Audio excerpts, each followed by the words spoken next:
अस्सलामुअलैकुम। पिंपल्स हमारी स्किन पर बनने वाले पस से भरे रेडिश दाने होते हैं जो सीबेशियस ग्लैंड की ब्लॉकेज और इन्फेक्शन से बनते हैं। सीबेशियस ग्लैंड स्किन में मौजूद खास किस्म के ग्लैंड होते हैं जो एक ऑयली सब्सटेंस खारिज करते हैं जिसे सीबम कहा जाता है। सीबम सक्रीट होने के बाद हेयर पोर्स के रास्ते से निकलकर स्किन पर रिलीज होता रहता है और हमारी स्किन को लुब्रिकेट करता रहता है, जिससे हमारी स्किन ड्राई और रफ नहीं होती। मगर बाज़ औक़ात जब सीबम ज़्यादा खारिज होने लग जाए तो हेयर पोर्स में ब्लॉकेज होने के चांसेस बढ़ जाते हैं, जिसकी वजह से सीबम स्किन से बाहर नहीं निकल पाता और अंदर ही इकट्ठा होता रहता है। और स्किन के अंदर सीबम के इकट्ठा होने से कुछ बैक्टीरिया के लिए साजगार माहौल बन जाता है और बैक्टीरिया बहुत तेज़ी से ग्रो करने लगते हैं और इन्फेक्शन काज कर देते हैं।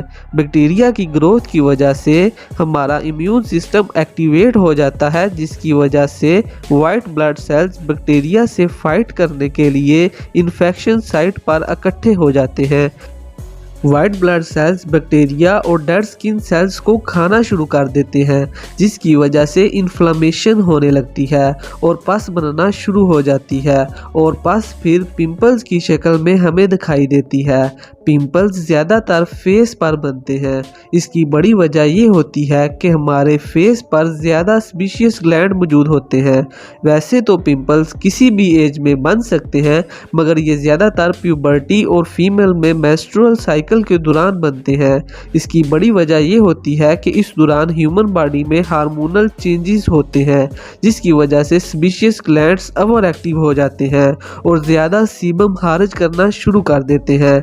इसके अलावा ऐसे लोग जिनकी स्किन ऑयली होती है या ऐसे लोग जिनकी डाइट गर्म और अनहेल्थी होती है, उनमें भी ज़्यादा पिंपल्स बनने के चांसेस रहते हैं।